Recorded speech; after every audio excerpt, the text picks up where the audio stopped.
Muy bien, bienvenidos al estudio de la anatomía del Estado, este breve pero muy interesante artículo de Murray Rothbard que es fundamental para entender su pensamiento en particular y cómo funciona o cuáles son las premisas principales del anarcocapitalismo en general.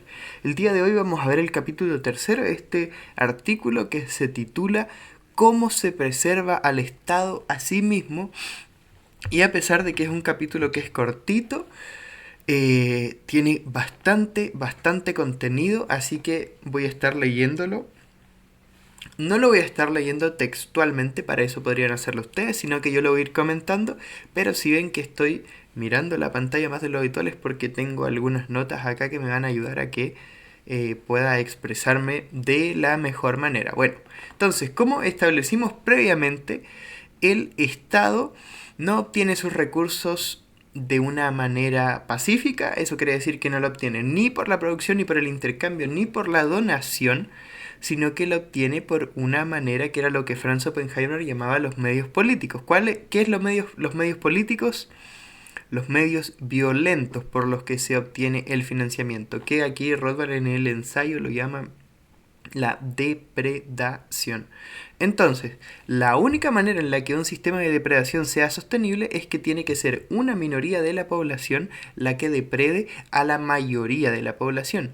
Esta minoría que depreda es la que de ahora en adelante, y esto es terminología de Rothbard, se llama la casta. Por si les suena de algún lado, de alguien, algún contemporáneo que está usando estas expresiones, probablemente vengan de acá, de este pensador, la casta. Entonces, ¿de qué se compone la casta? Bueno, obviamente, la casta política. ¿De qué se compone la casta política? De la élite de gobernantes, que podríamos decir que es algo así como la nobleza política, pero esta nobleza política no puede funcionar solo, o sea, no pueden estar solo los que mandan, tienen que estar también los que ejecuten. ¿Quiénes son los que ejecuten? Se va a llamar la democracia, no, perdón, la burocracia permanente. ¿Qué quiere decir? Los cargos del Estado administrativos que tienen que estar sí o sí para que el Estado funcione. Y aparte de esto, en la casta hay algunos grupos particulares de gente que son privilegiados, que reciben privilegios a expensas de la sociedad, o sea que no los reciben por ser buena onda, sino que los reciben por motivos estratégicos, si se quiere ver, y los reciben en detrimento de otras personas, o sea, lo que ellos reciben es lo que otros dejan de recibir, que pues serían los típicos grupos privilegiados que se nombran en la casta. ¿Cuáles podrían ser, por ejemplo? Empresarios corporativistas, la policía, los militares, las élites sindicales, entre muchas otras. Entonces, claro, a pesar de todo esto, esto igual sigue siendo una minoría de la población. Hay que conseguir, hay que hacer una alianza, entre comillas, la casta política que se compone por lo que dijimos anteriormente, tiene que hacer una casta con aquel grupo social que sea capaz de hacerle creer a la mayor parte de la sociedad que el Estado es legítimo o por lo menos que es inevitable. Entonces, ¿cuál es esta gente? Son principalmente los intelectuales, que es como Rothbard solamente los llama, pero también menciona en el artículo, y yo creo que eso tiene mucha validez para ahora, que es la gente que forma opinión pública, porque básicamente eso es lo que se quiere, que haya una opinión pública favorable al Estado. Y eso se hace por medio de los intelectuales, es cierto, pero por gente que genere opinión pública en un rango más amplio, porque ahora eso está para gente de la tele, gente de la radio, gente de los periódicos y obviamente influencers, youtubers, tiktokers, etcétera. Eso lo hemos visto, yo creo que cada uno puede sacar algunos ejemplos de sus países eh, o cosas de ese sentido. Entonces, más o menos tenemos claro de por qué el poder político se tiene que aliar con los intelectuales y con los creadores de opinión pública.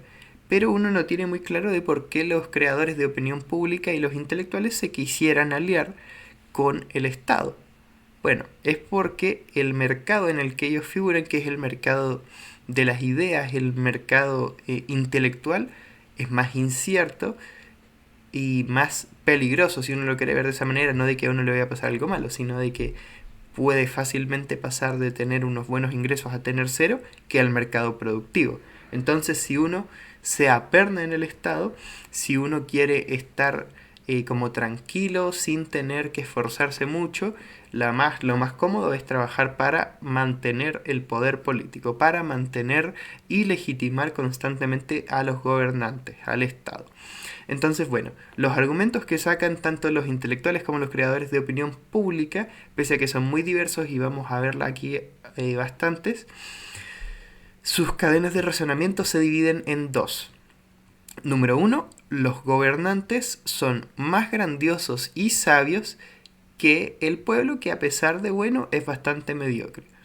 Y número dos, el gobierno es o inevitable o necesario y definitivamente mejor que cualquier otro sistema, que absolutamente cualquier otro sistema, que cualquier otro tipo de régimen. Y con este último argumento hay una cosa que se dice mucho, que es que el Estado por lo menos da seguridad. Y podrían haber otros sistemas, por ejemplo, particularmente los que no contemplen al Estado, en el que qué va a pasar con la seguridad.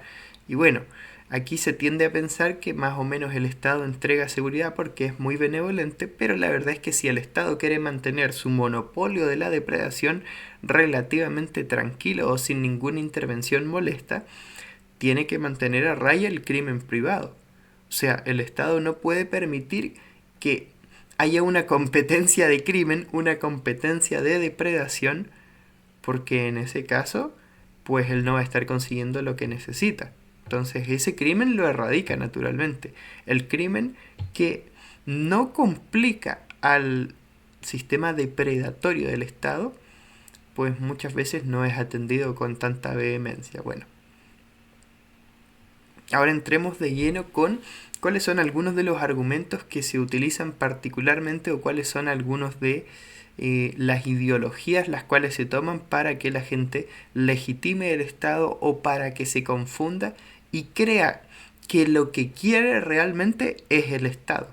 Una de estas es el nacionalismo, pues por lo general hay mucha gente que siente aprecio por la tierra natal y su gente, y cuando los intelectuales asocian esta idea con la del Estado, ¡pam!, básicamente se crea este sentir nacionalista en el que uno ya no defiende solamente a su tierra en particular o a su gente, sino que uno defiende a su país, uno defiende a Guatemala, uno defiende a Chile. Y por eso uno, cuando los gobernantes de un país le declaran la guerra a los gobernantes de otro país, uno no va a pelear contra esos otros gobernantes, sino que el pueblo de Chile, por ejemplo, va a pelear contra el pueblo de Guatemala. Y cabe mencionar que esto es una cosa que en Occidente más o menos hace poquito se logró instaurar, porque por ejemplo en la Edad Media la mayoría de los súbditos de los vasallos normalmente entendían que las guerras o cosas así eran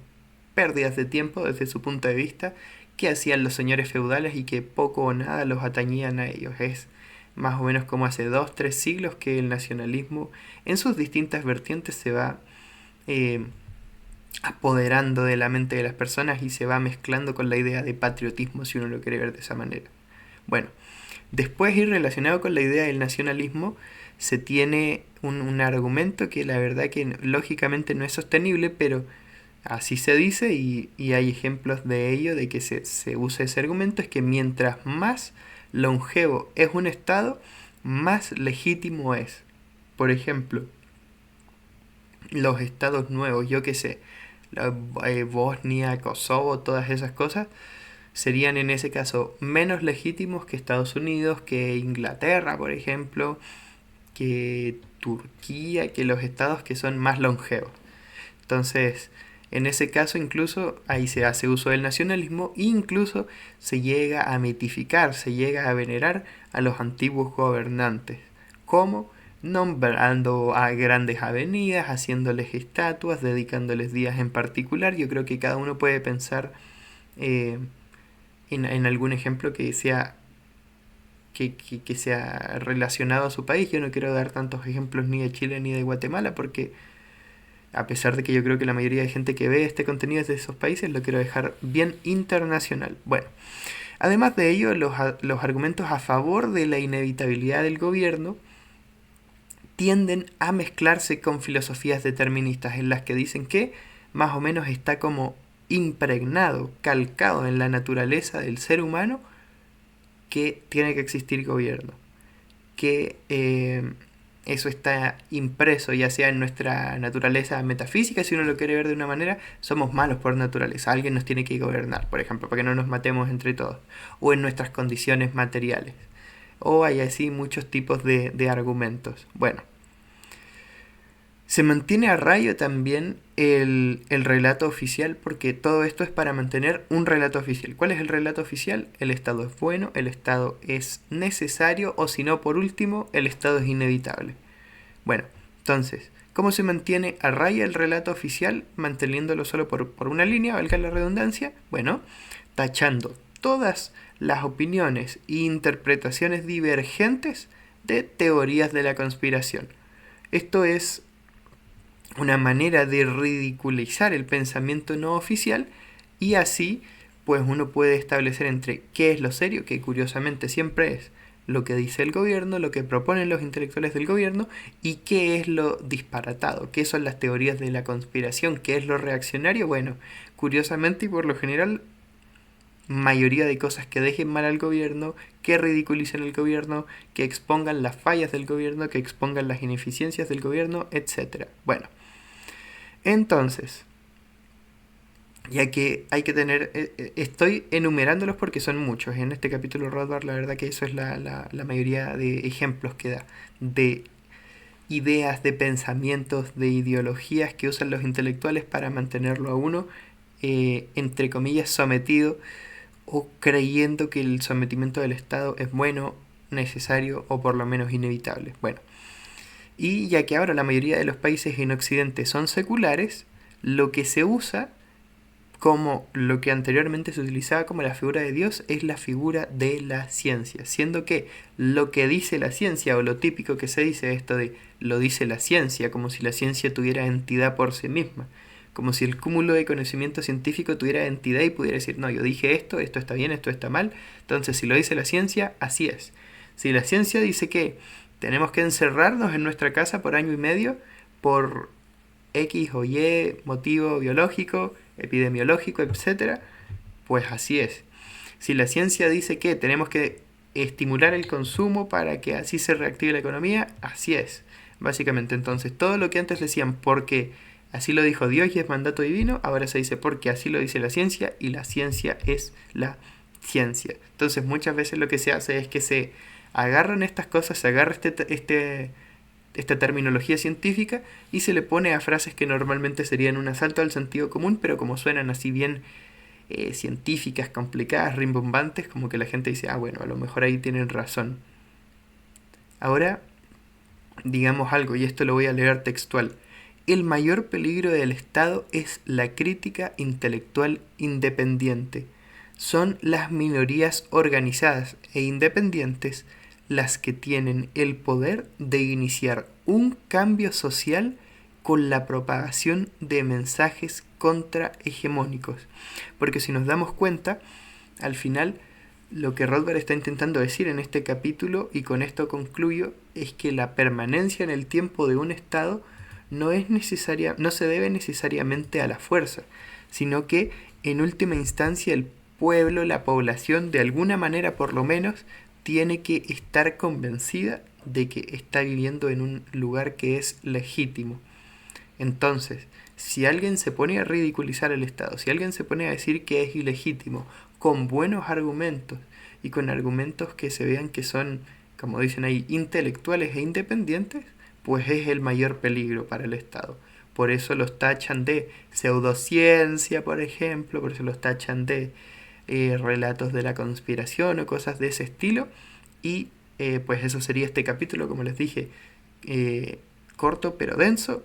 Yo creo que, wow, llevamos 14 minutos de video, quizás uno de los capítulos de resumen más largos que he hecho hasta el momento, pero bueno, lo ameritaba.